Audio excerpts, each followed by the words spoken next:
Bueno, en el esquema de hoy de inglés vamos a ver las oraciones condicionales, que es un tema también muy importante a la hora de prepararlo para los exámenes.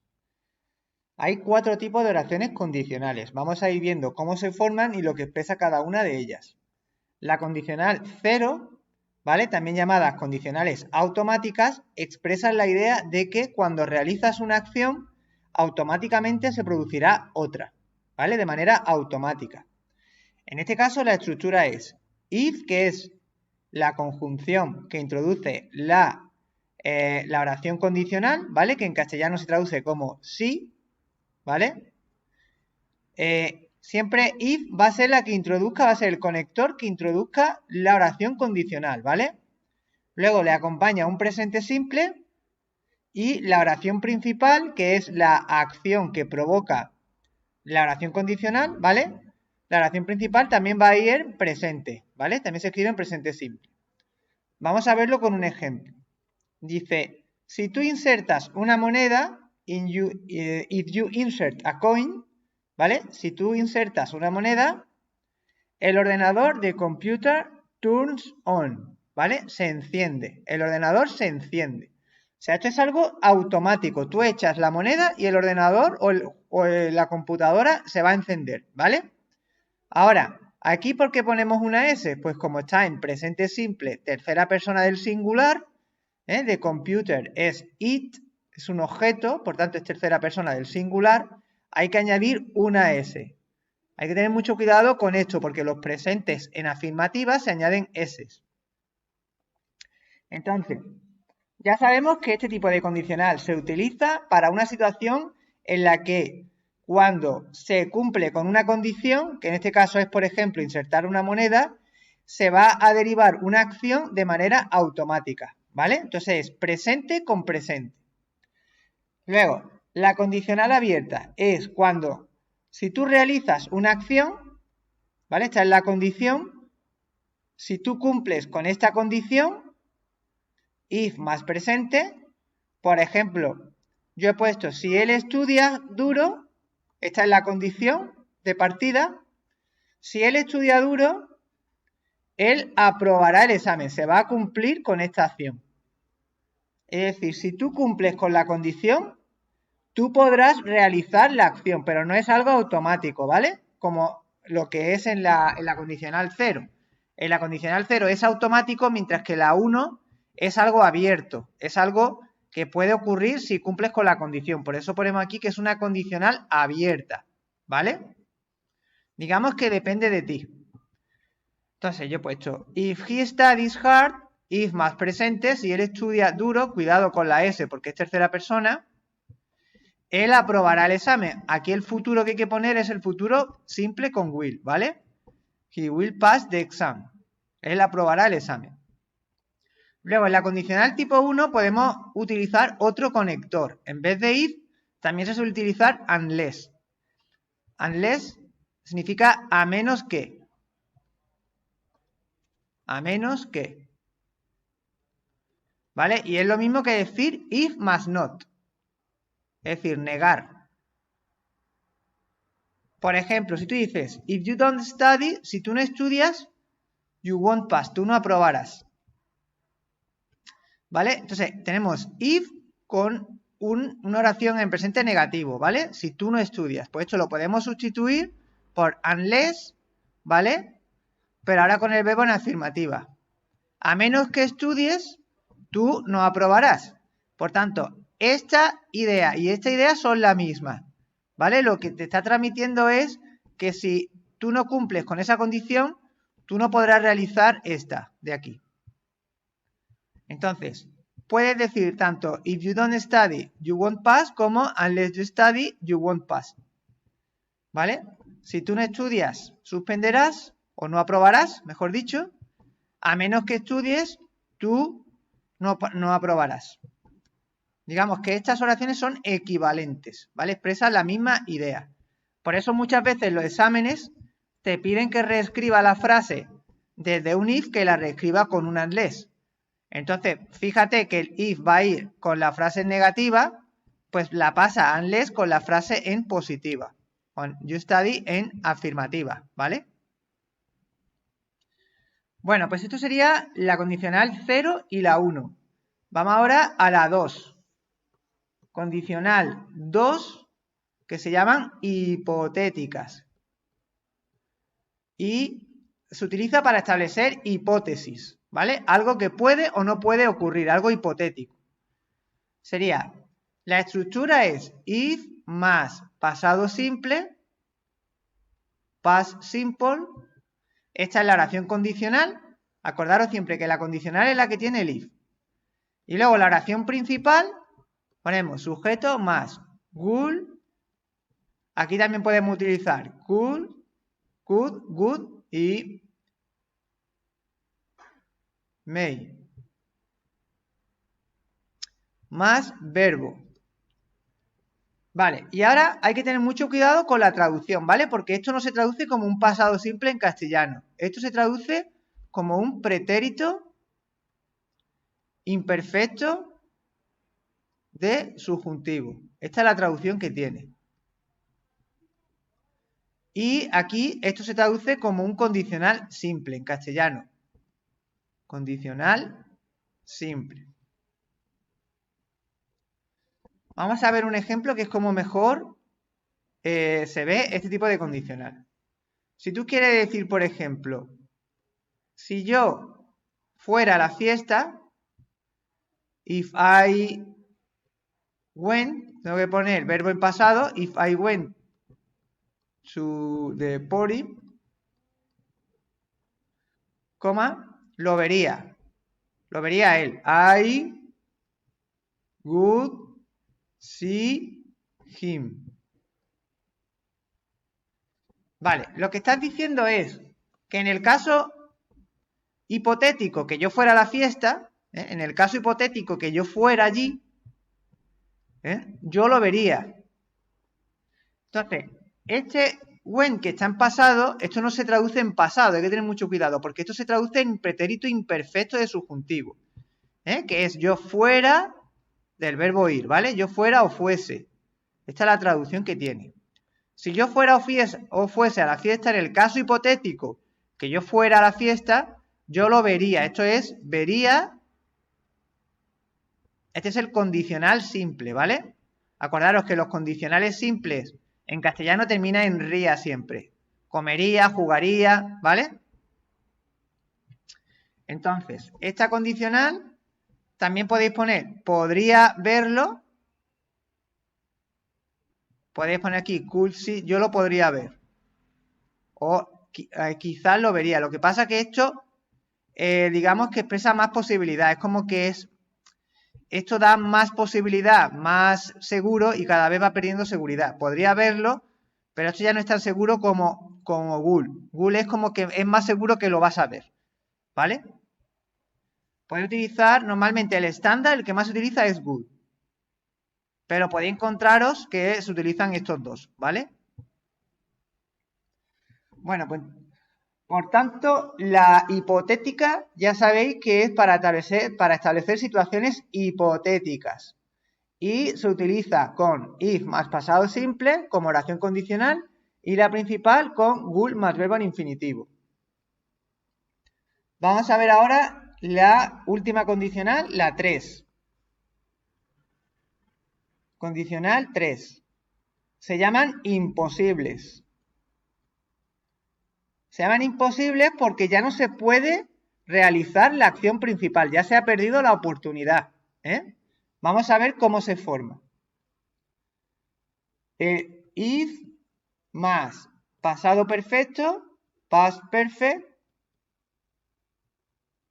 Esta es la oración condicional y la oración principal es sujeto más would. Aquí también podemos poner could o might. Have más verbo en participio.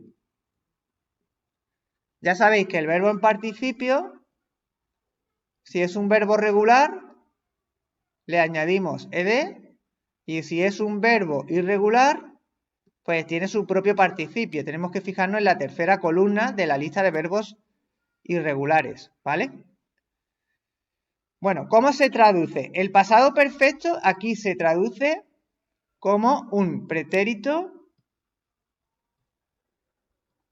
pluscuamperfecto de subjuntivo. Esta es la traducción en castellano. Pretérito pluscuamperfecto de subjuntivo. Y will have más verbo en participio, esto se traduce como el condicional compuesto. Condicional compuesto de indicativo. Por ejemplo, vamos a verlo con un ejemplo para que veáis cómo se traduce. Si yo hubiera ido a la fiesta, if I had gone to the party,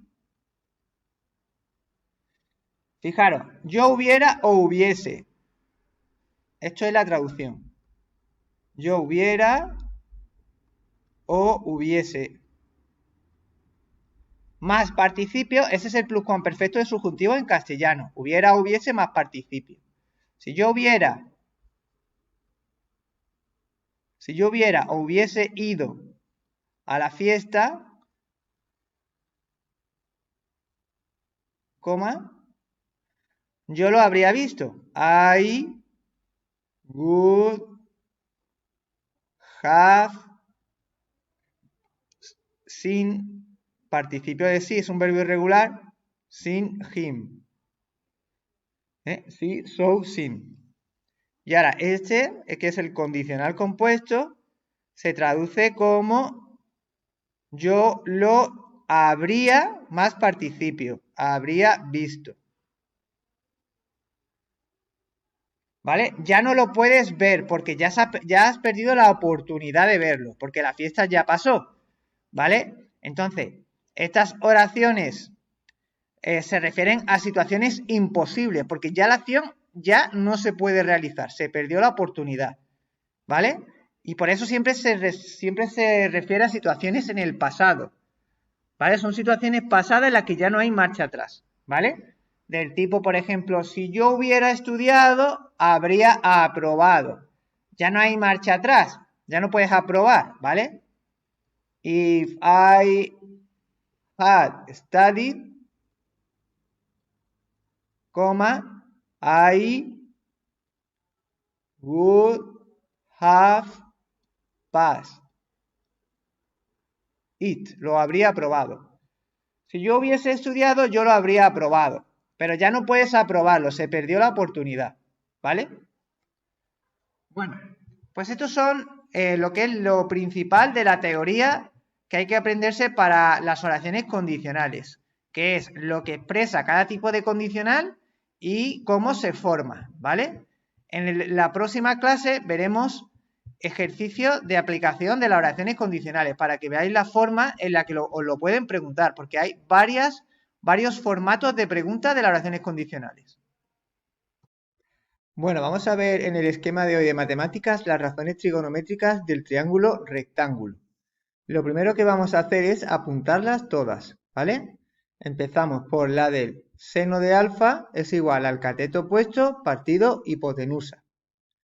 ¿Vale? Seno de alfa es igual al cateto opuesto partido hipotenusa.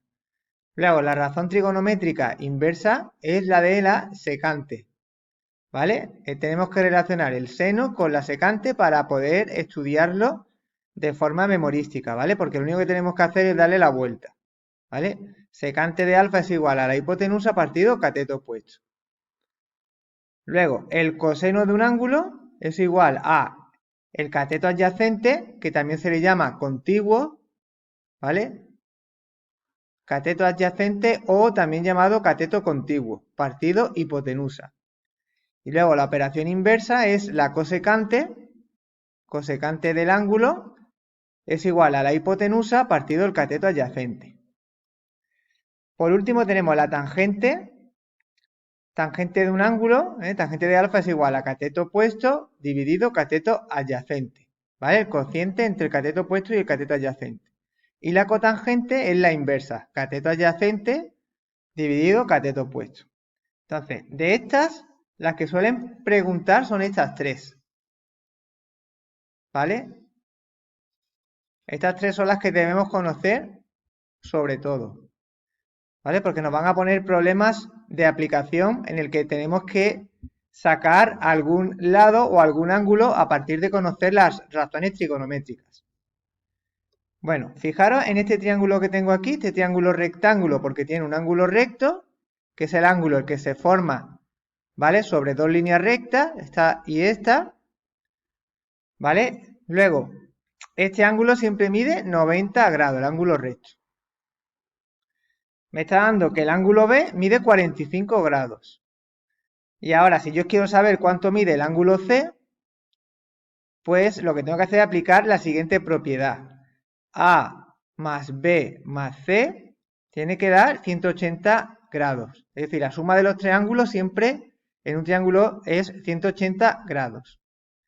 Entonces ahora, como tengo que sacar C, ¿vale? C es igual a 180 y ahora tanto lo que mide A, B, los restos. Menos 90 menos 45.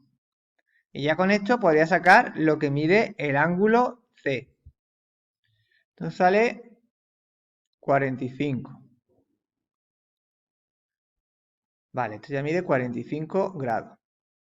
Ahora, para saber las razones trigonométricas, voy a hacer las razones trigonométricas de este triángulo, de este ángulo que diga, del ángulo B. ¿Vale? Entonces, vamos a ir poniendo el seno, secante, coseno, cosecante. Seno de 45, alfa es el ángulo, seno de 45 es igual a cateto opuesto partido de hipotenusa. Bueno, ¿cuál es el cateto opuesto y cuál es la hipotenusa? Pues tenéis que poneros sobre el ángulo y el lado que está frente a este ángulo, ¿vale? Tú estás en este ángulo, el lado que está frente al ángulo es el cateto opuesto, ¿vale? Luego el ángulo que está, el lado que está junto al ángulo, aquí, esta zona de aquí, este es el cateto adyacente.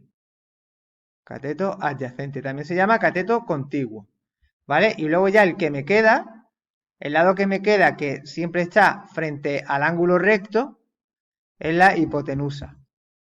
De esta manera ya lo puedo nombrar. Bueno, entonces, tengo que tener como mínimo, tengo que tener un lado, me tienen que dar un lado. Vamos a suponer que el cateto opuesto mide 7. 7 metros. ¿Vale? Y ahora, el seno de 45 es igual a el cateto opuesto, que es 7, partido de la hipotenusa. ¿Vale? Entonces, con esto, con el seno, tengo el seno, el ángulo dado 45, tengo el cateto opuesto, ¿vale? Pues con esto puedo sacar la hipotenusa. Es decir, yo siempre que me pidan un lado, tengo que ver qué es lo que tengo, ¿vale? Tengo el ángulo 45 grados y tengo su cateto opuesto. Entonces, ¿qué razón trigonométrica me relaciona el lado que tengo con el lado que me pide? Pues la del seno. ¿Por qué? Porque si me pide la hipotenusa, ¿vale? Si me pide la hipotenusa, yo tengo el cateto opuesto, ¿vale? Que es el lado que ya tengo y me falta la hipotenusa, ¿vale? Que es lo que tenéis aquí. De esta manera, despejo la hipotenusa aquí. Hipotenusa es igual a 7 y el seno de 45 pasa dividiendo. Seno de 45. Y esto me da 9,9 metros. Vale, entonces, si yo tengo aquí un triángulo y me están pidiendo la hipotenusa, ¿vale? Y para ello tengo el ángulo 45 grados y su cateto opuesto, tengo que buscar la razón trigonométrica que me relacione el dato que tengo, que en este caso es el cateto opuesto, con el dato que me pide, que es la hipotenusa. Entonces, la razón trigonométrica que me lo relaciona es el seno, ¿vale? Cateto opuesto partido hipotenusa. Aquí no podría utilizar ni el coseno porque no tengo ningún dato, me quedan dos incógnitas, no tengo ni la hipotenusa ni el cateto adyacente. Ni tampoco puedo utilizar la tangente, ¿vale? Porque aquí no tengo la hipotenusa, ¿vale? Para poder sacar la hipotenusa, tengo que ver en cuál razón trigonométrica está la hipotenusa, que son o el seno o el coseno. Vale, vamos ahora a lo que es en el caso que te hubiesen dado otro ángulo. Imaginaros que os dan, voy a dibujarlo aquí,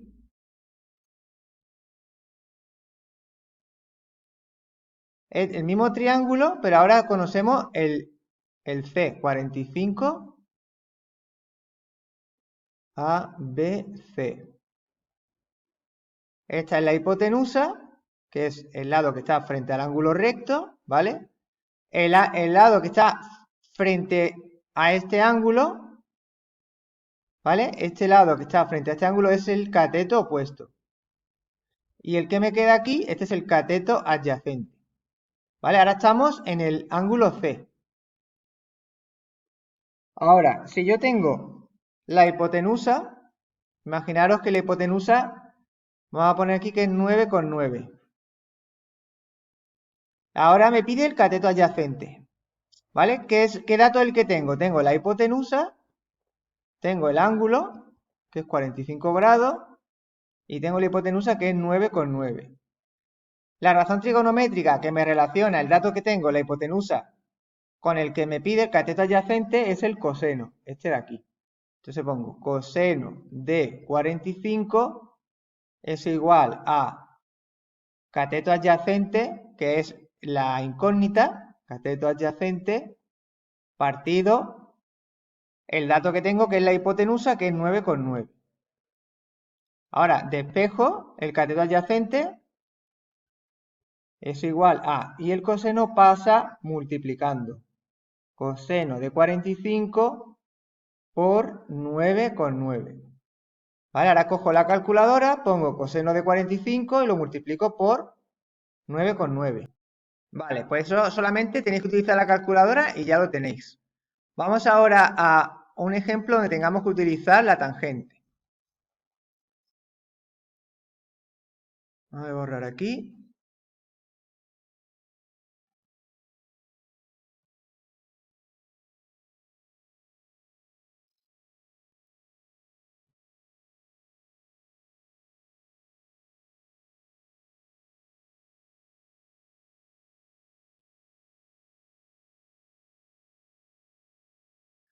Vale, pues imaginaros que tenéis este triángulo rectángulo, solamente tenéis este ángulo, ¿vale? Ya podéis sacar el ángulo C, ya sabéis, con esta propiedad de aquí.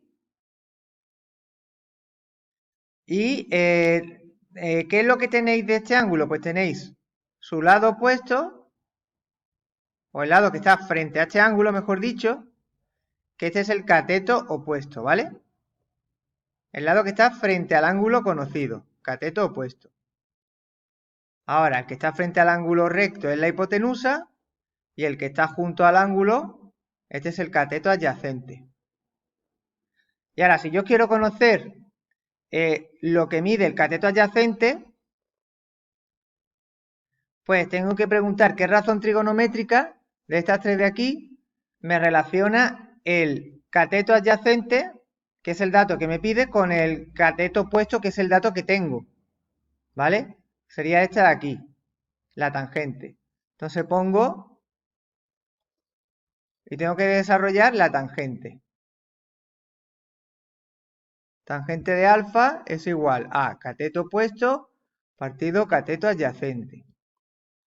La tangente del ángulo dado, que en este caso es 53, es igual a el cateto opuesto 8 partido cateto adyacente, que es la incógnita.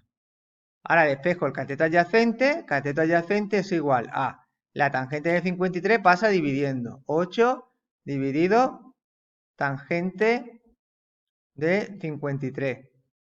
Y ahora esto ya lo divido con la calculadora. O sea, primero busco la tangente de 53, lo que me dé, lo pongo aquí, ¿vale? Y lo divido, ¿vale? Esto sería 1,327 y luego ya la división me daría, vamos a ver, 6,03. Con 0,3 metros. Y ya tenemos el cateto adyacente. Vale, una vez que ya tengo el cateto adyacente, si quiero resolver y sacar la hipotenusa, tengo dos opciones. O bien, busco la razón trigonométrica que me relacione un dato que tenga con la incógnita, que es la hipotenusa. Como tengo tanto el cateto opuesto como el cateto adyacente, podría hacerlo tanto con esta como con esta. Porque en ambas tengo el cateto opuesto y el cateto adyacente, ¿vale? Pero también podría utilizar el teorema de Pitágoras, que también es complementario a este tema, ¿vale? Apuntarlo aquí, teorema de Pitágoras. Hipotenusa al cuadrado es igual a la suma de sus catetos al cuadrado. ¿Vale? Hipotenusa al cuadrado es igual a la suma de sus dos catetos al cuadrado. En este caso, como estoy buscando la hipotenusa, pues pongo hipotenusa al cuadrado es igual a A más B, bueno, la suma de sus dos catetos. Puedo poner 8 al cuadrado más 6,03 al cuadrado. Luego, sigo por aquí, la hipotenusa es igual a la raíz cuadrada, ¿vale? Para quitar el cuadrado pasa a raíz cuadrada. La raíz cuadrada de 8 al cuadrado más 6,03 al cuadrado. Y ya esto, le hago el cuadrado a cada uno, lo sumo y por último le hago la raíz cuadrada, ¿vale?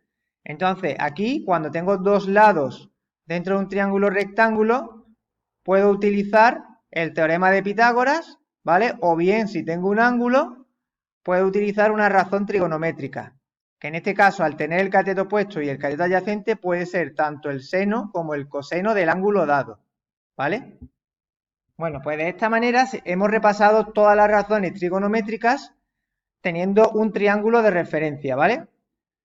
Los problemas que suelen caer, a veces suelen dar el triángulo ya dibujado para que tú resuelvas los datos que te pidan, para que normalmente te piden que resuelva todo el triángulo, es decir, los tres ángulos y los tres lados. Y otras veces te piden, te dan una situación para que tú, a partir de la situación dada, tengas que dibujar el triángulo y luego resolverlo, ¿vale? Luego resolver los datos que te pidan. Entonces, en el próximo vídeo lo que vamos a hacer son problemas típicos que suelen caer en las pruebas de acceso relacionados con las razones trigonométricas. Digamos que esta es la teoría y en la próxima clase haremos las prácticas.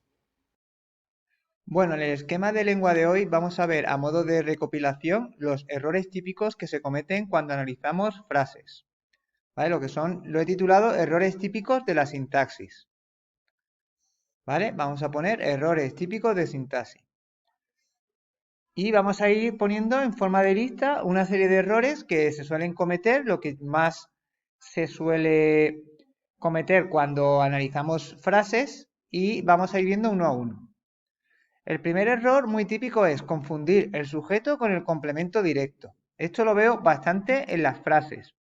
Y es que muchas veces no sabemos cuál es el sujeto con exactitud, ¿vale? En esta frase, por ejemplo, en la primera, Julio tiene un perro, ¿vale? Aquí podemos localizar rápidamente el agente, es decir, el que realiza la acción, ¿vale? ¿Quién realiza la acción de tener un perro? Julio. Entonces aquí normalmente no suele haber problemas, se detecta muy fácil el sujeto, que es Julio. Ponemos sintagma nominal, sujeto. Pero en la de abajo, aquí ya es cuando empezamos a tener problemas, ¿vale? A Julio le molesta el perro del vecino. En esta frase es mucho más difícil encontrar el agente directamente. Y muchos de vosotros ponéis a Julio como sujeto, ¿vale? ¿Por qué? Porque pensáis que Julio es el que realiza la acción. Entonces, este es el fallo más común a la hora de confundir el sujeto. Se pone a Julio como sujeto y el perro del vecino se pone como complemento directo, porque le soléis preguntar al verbo qué le molesta. ¿Vale? Entonces, esta frase está mal. Poner a Julio como sujeto y el perro del vecino como complemento directo es típico error que se comete con este tipo de frase. Lo primero, a Julio no puede ser sujeto porque un sujeto nunca puede llevar una preposición delante, ¿vale? Porque sería un sintagma preposicional. Y ya sabemos que los sujetos son siempre sintagmas nominales. ¿Vale? Ya, por eso ya puedes ver que a Julio no puede ser, nunca va a ser sujeto. Luego, lo siguiente. El perro del vecino, si lo ponéis como complemento directo, estaría mal porque no se puede sustituir por lo. A Julio se lo molesta, no se puede sustituir por lo el complemento directo, que es una de las claves para saber si es complemento directo. Por tanto, ya podemos descartar esto como complemento directo. Entonces, en este tipo de frases, lo que podéis hacer para averiguar que el perro del vecino es el sujeto es cambiar el número de la frase. Es decir, si está en singular, ponerlo en plural. ¿Vale? A Julio le molestan los perros del vecino. Lo que hacemos es pasarla a plural y si tiene sentido, es decir, ponemos el sujeto que está en singular, el perro, ponemos los perros, lo ponemos en plural. Y luego el verbo de tercera persona del singular lo pasamos a plural. ¿Vale? Entonces, a cambiar de número el sujeto y el verbo, como sigue concordando, ¿vale? Sigue concordando y sigue teniendo el mismo sentido, pues decimos que los perros del vecino sería el sujeto. ¿Vale? Entonces ponemos. Lo correcto sería poner los perros del vecino, sintagma nominal sujeto, ¿vale? Los es el determinante, perro, núcleo, y del vecino sería el sintagma preposicional, complemento del nombre, ¿vale? De perros. Y luego a Julio sería sintagma preposicional, complemento indirecto. Y este le también es indirecto, ¿vale? Porque se refiere a él, ¿vale? ¿A quién le molesta? A él. Este le se está refiriendo a Julio. Entonces, no podéis extrañaros porque haya dos complementos indirectos en una frase, porque puede haberlos, ¿vale? Bueno, pues este es el típico error que se comete, confundir el complemento directo con el sujeto. Fijaros en esta frase. Me gusta el deporte. Un error muy común es que mucha gente pone en me como sujeto y el deporte como complemento directo. Esto estaría mal, ¿vale? Porque me es un pronombre personal átono. Los pronombres personales átonos, como estos que tenéis aquí, que son los que reciben la acción, te, le, me, lo, se, nos, os, les. Estos pronombres nunca hacen de sujeto, nunca. Los pronombres que hacen de sujeto son los tónicos. Yo, tú, él, ella, porque estos son los que realizan la acción. Pero los átonos nunca hacen de sujeto, ¿vale? Entonces, en esta frase, sabiendo ya que los pronombres personales átonos nunca hacen de sujeto, ya solamente con esa información no vas a poner que me es el sujeto, ¿vale? Otros se equivocan y ponen como sujeto omitido a mí. Esto tampoco existe, ¿vale? Porque ya he dicho antes que un sujeto nunca puede estar encabezado por una preposición, ¿vale? Por tanto, no puede ser sujeto. Entonces, ¿qué hacemos? Pues lo que hacemos es el truco que he comentado antes. Poner el que tú sospechas que es sujeto o complemento directo, cambiarle de número. Ponemos en plural el deporte y el verbo. Me gustan los deportes. Lo ponemos en plural y como tiene el mismo sentido, esto quiere decir que el deporte es sujeto, ¿vale? Porque al cambiarlo de número, tanto el sujeto como el verbo concuerdan y sigue teniendo el mismo sentido. Por tanto, en esta frase, el deporte es sintagma nominal sujeto, me, complemento indirecto, porque es a mí, ¿vale? Y gusta sería el núcleo del predicado, que es este de aquí. Me gusta el predicado verbal. Bueno, pues tened mucho cuidado con este tipo de frase porque se suele confundir mucho el complemento directo con el sujeto, ¿vale? Vamos ahora al error número 2. Confundir el complemento directo con el atributo.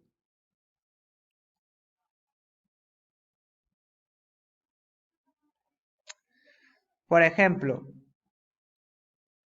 Luis es camarero. En esta frase se ve claramente el sujeto, Luis, lo demás es el predicado, y ahora tenéis que tener cuidado porque el verbo ser es, en tercera persona del singular, es un verbo copulativo. El atributo va siempre con los verbos copulativos, que son ser, estar, parecer. Entonces, detrás de un verbo copulativo, aunque se pueda sustituir por lo, Luis lo es, esto no es complemento directo, ¿vale? Porque va con un verbo copulativo. Con un verbo copulativo el complemento directo no existe, ¿vale? Entonces, esto sería atributo, porque va con un verbo copulativo. O sea, tened mucho cuidado con esto porque se suele cometer este error. Por ejemplo, Luis es de Madrid. Lo mismo, Luis lo es de Madrid, sintagma preposicional, atributo. Porque se puede sustituir por lo y va con un verbo copulativo. Vale, pues este sería el segundo error que se suele cometer. Vamos al tercero.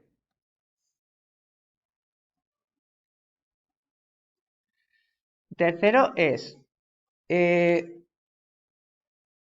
poner complemento indirecto en los pronombres personales átonos. Fijaros, en la frase yo me alegro de tu llegada. O la frase me interesa me interesa el deporte, por ejemplo. El deporte. Fijaros, aquí tenemos un me y otro me, en la de abajo. Aquí, cuando dices me interesa el deporte, tú puedes decir a mí me interesa el deporte. O sea, este me se puede sustituir por a mí. Entonces, cuando lo sustituimos, vemos que tiene sentido. A mí me interesa el deporte. Entonces, en este caso, este me es complemento indirecto. Porque se puede sustituir por a mí. Pero en este no. Yo me alegro de tu llegada. Tú no puedes decir me alegro a mí. Yo me alegro a mí de tu llegada.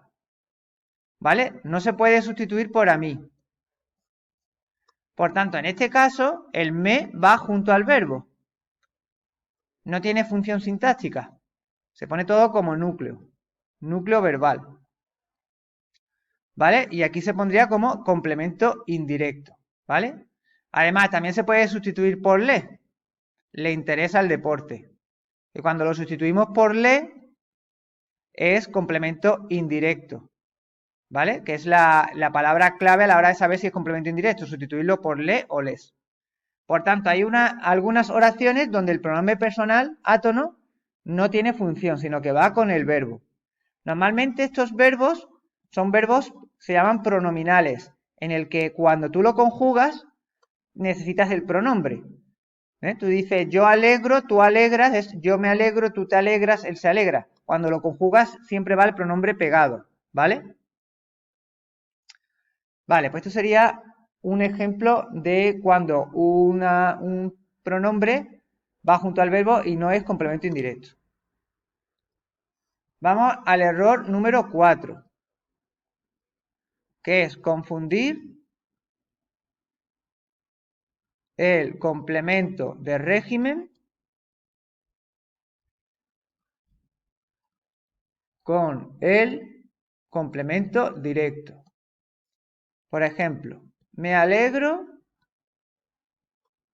de tu aprobado. En la frase me alegro de tu aprobado, sujeto omitido yo, todo lo demás predicado.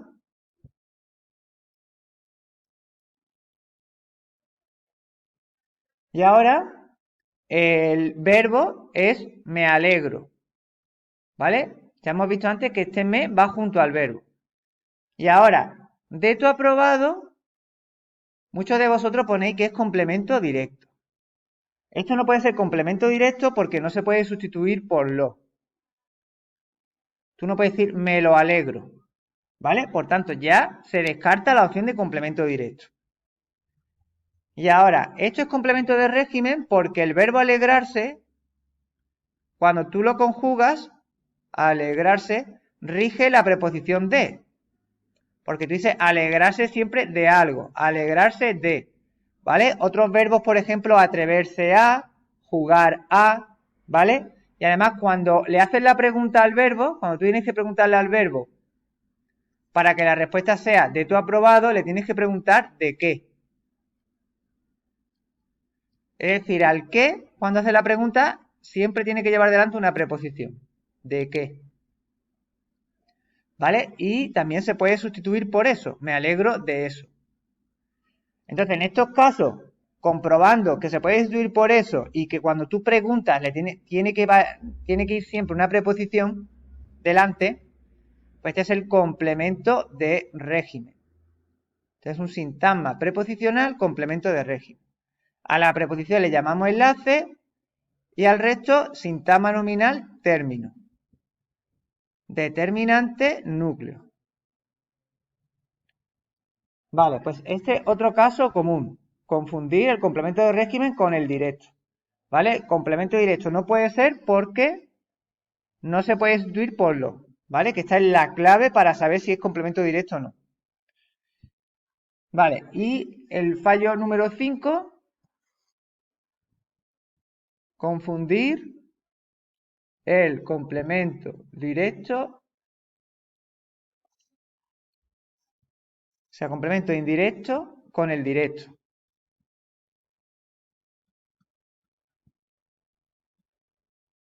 Cuando lleva la preposición a más el nombre de una persona, más nombre, vamos a poner aquí. Por ejemplo, vi a Luis en el supermercado. Aquí el error que se comete es que a Luis lo soléis poner como complemento indirecto, sintagma preposicional, complemento indirecto. Y lo que hacéis es sustituir yo, sujeto omitido, yo, ¿vale? Yo le vi. Entonces, como tú lo sustituyes a Luis por le y dices yo le vi, pues ya piensas que es complemento indirecto. Además, responde a la pregunta ¿a quién? ¿A quién vi? A Luis. Entonces, este error es muy común, ¿vale? Porque soléis preguntar a quién, lo sustituís por le y pensáis, esto es complemento indirecto.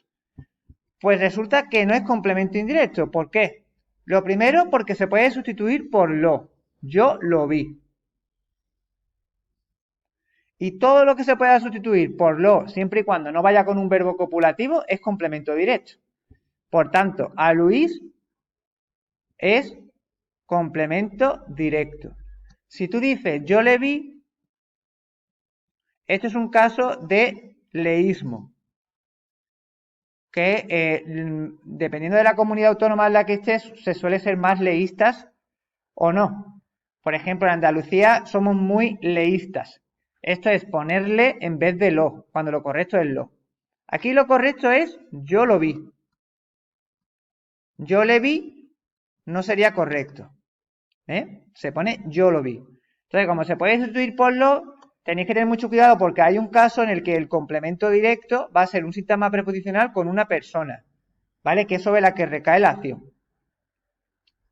Pues tenéis que tener mucho cuidado con este tipo de complemento directo, que suele ser un error muy común. Vale, ya llevamos 5 errores. Y por último vamos a ver el sexto error, que es separar el complemento del nombre de la función principal.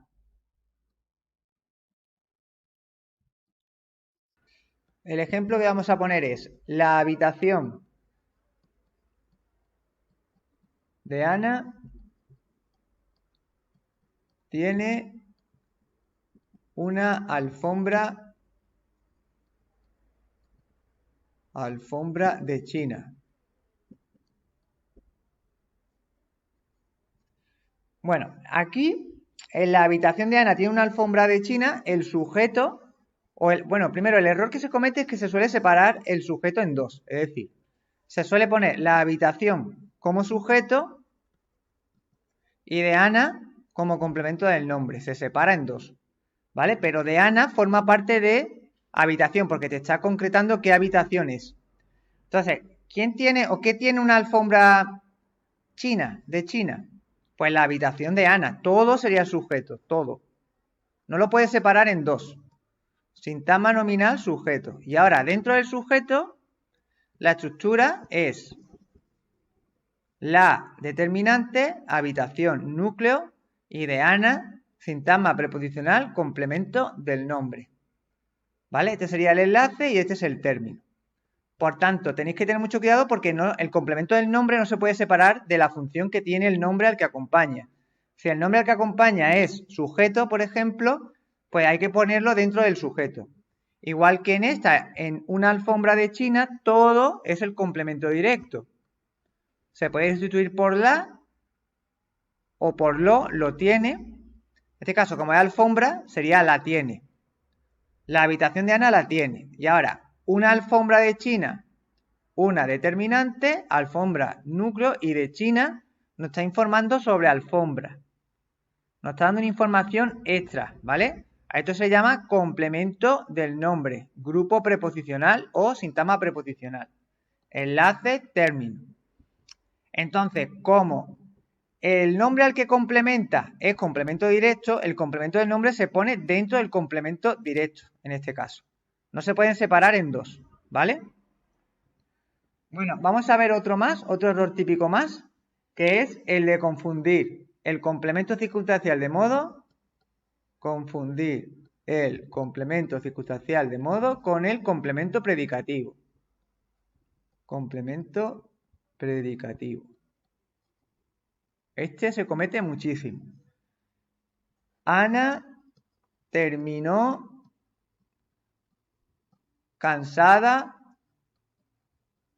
el examen. El error es poner cansada como complemento circunstancial de modo. ¿Por qué se suele cometer este error? Porque soléis preguntar cómo, ¿vale? Y como al complemento circunstancial de modo se le pregunta cómo, le preguntas al verbo ¿cómo terminó Ana? Cansada. Pues por eso soléis poner aquí complemento circunstancial de modo. Pero tenéis que tener mucho cuidado porque cansada es un adjetivo, ¿vale? Entonces, un adjetivo no puede hacer la función de complemento circunstancial de modo. ¿Vale? Entonces, lo primero que ponemos, esto es un sintagma adjetival. Y además, te dice cómo terminó Ana, te dice una cualidad, o te dice, digamos, que te complementa el verbo, porque dice cómo terminó, pero también te dice una cualidad de Ana. Te está dando una información sobre Ana, que es el sujeto. ¿Vale? Ana es el sujeto y nos está dando una cualidad sobre el sujeto a la vez que complementa al verbo. Entonces, cuando nos da una información tanto del verbo como del sujeto, se le llama complemento predicativo. Porque se está refiriendo a los dos. Además, no puede hacer de complemento circunstancial de modo porque no es un adverbio. Por ejemplo, si tú dices, Ana terminó tranquilamente el examen, tranquilamente aquí sí es complemento circunstancial de modo, porque esto es un adverbio y además solamente se está refiriendo al verbo. Solamente te dice cómo terminó, no te dice cómo estaba Ana, ¿vale? No te está diciendo una cualidad de Ana. Sin embargo, cansada sí, se refiere tanto al sujeto como al verbo. Bueno, pues tenéis que tener mucho cuidado con esto porque también es un error típico confundir el complemento circunstancial de modo por el complemento predicativo. Bueno, pues ya hemos terminado el primer bloque de errores típicos de sintaxis. Estos errores están, digamos, relacionados con la sintaxis 1, lo que son las oraciones simples. Haremos otro tutorial para saber errores, para ver errores típicos de las oraciones compuestas, ¿vale? Estos son errores típicos de las oraciones simples. Bueno, vamos con las preguntas de la semana de hoy. La primera pregunta que he resaltado es la siguiente. ¿Cómo puedo preparar el listening de inglés si en mi comunidad autónoma lo preguntan? Bueno, esto tenéis que tener cuidado porque hay comunidades autónomas donde en inglés os ponen un listening, ¿vale? Yo lo he visto en Andalucía, he visto que ha caído y en Castilla-La Mancha también he visto listening en pruebas libres, ¿vale? Entonces, miraros el examen de la última convocatoria a ver si hubo listening y en función de eso pues ya lo tenéis que preparar, ¿vale? La manera en la que se prepara es la siguiente. Tenéis que poner en Google práctica de listening A1, ¿vale? Tenéis que empezar por el nivel A1. Y en inglés hay muchos recursos en los que os van a poner vídeos y sobre los vídeos os van a hacer preguntas para ver si habéis entendido lo que habéis escuchado, ¿vale? Ponéis listening, prácticas de listening A1. Cuando ya tengáis las de A1 dominadas, ponéis A2, práctica de listening A2. Y por último, práctica de listening B1, ¿vale? Con esos 3 niveles tendríais suficiente como para poder estar preparados para el examen de prueba libre, ¿vale? Porque los listening son normalmente entre un A2 y un B1. E intentad siempre que sean formato tipo test. Es decir, una conversación y luego sobre esa conversación os van a hacer una pregunta basada en 3 posibles respuestas. O a lo mejor son 3 imágenes. Un modelo muy típico es a lo mejor están hablando sobre el tiempo que hace y salen 3 imágenes. Uno que sale nublado, otro que sale muy lluvioso, otro que sale con niebla. Y tenéis que elegir la imagen que hace referencia al tiempo del que están hablando en la conversación, ¿vale? Tenéis que tener mucho cuidado porque normalmente en los listening suelen nombrar las 3 opciones. No vayas a poner la primera que escuches, sino que siempre se debate sobre las 3 opciones que te dan y una de ellas es la correcta, ¿vale? Bueno, pues vamos a la siguiente pregunta.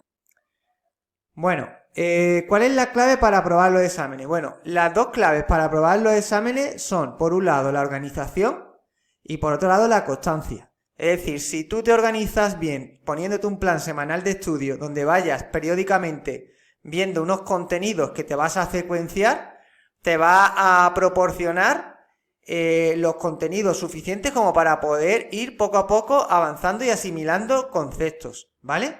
Es decir, prepárate un plan de estudio semanal, ¿vale? Y de esta manera estarás bien organizado, ¿vale? Luego, la constancia básicamente es que tienes que aplicarlo, es decir, tienes que poner todas las semanas en el horario que te has puesto en el plan de estudio a desarrollar todos los contenidos que tienes que ir poco a poco estudiando. Si por lo que sea una semana estás muy agobiado por temas laborales, pues puedes, digamos, intentar alargar el plan de estudio. Si en vez de una semana tardas 2 semanas, pues has tardado 2 semanas, pero lo que no puede ser es abandonar y quedarte un mes sin hacer nada, ¿vale? Una cosa es una semana que sea más floja que la otra y otra cosa es que te tires un mes parado, ¿vale?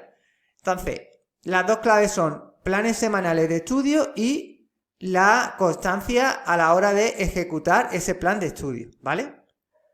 ¿Cómo preparo las pruebas en mi comunidad si el formato es tipo test? Bueno, si tu examen es tipo test, intenta preparar las pruebas enfocándote en los exámenes tipo test. Es decir, cuando te estudies un tema, intenta hacer test que te sirva para adaptarte al formato en el que te van a preguntar. Es decir, no vayas a preparar preguntas de desarrollo si te van a preguntar en formato tipo test, porque hay muchas preguntas que son tipo test que no se pueden desarrollar en un formato de desarrollo. Por eso es importante que te vayas acostumbrando desde el principio en tu preparación a hacer test, ¿vale? De cada tema, ¿vale?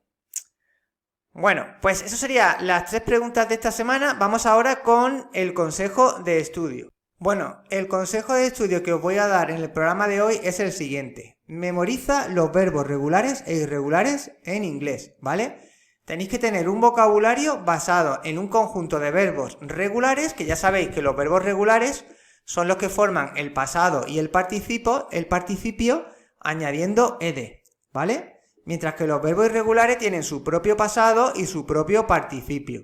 Y el conocimiento de estos verbos es básico para poder formar los tiempos verbales, ¿vale? Entonces, ¿cómo tengo que preparar los verbos? Pues cada día de vuestra lista de verbos que vais a descargar de internet podéis poner verbos regulares PDF, listado de verbos irregulares PDF y os va a salir en Google, ¿vale? O también os vais a vuestro libro de texto de la ESO y al final del libro, como mínimo, van a venir los verbos irregulares, ¿vale? Entonces, de esa lista de verbos vais a estudiaros 5 verbos al día, 5 verbos regulares y 5 verbos irregulares. Cada día 5 verbos y a la semana vais a tener 25 verbos estudiados, ¿vale? Y tenéis que hacer un examen cada 5 días, ¿vale? Un examen a la semana. Y además el examen lo tenéis que dividir en 2 partes. Por un lado, examen de verbos regulares, por otro lado, un examen de verbos irregulares y por último, hacéis un examen de recopilación que mezcle los regulares con los irregulares, ¿vale? Los exámenes los podéis preparar vosotros mismos escribiendo los verbos en inglés y poniendo al lado el pasado, el participio y la traducción, ¿vale? Entonces, ya sabéis que tenéis que estudiar 5 verbos al día durante 5 días para semanalmente tener 25 verbos regulares e irregulares memorizados, ¿vale? El conocimiento del vocabulario de los verbos regulares e irregulares es básico para tener una buena preparación de inglés, ¿vale? Bueno, pues espero que sirva este consejo y continuamos con el programa.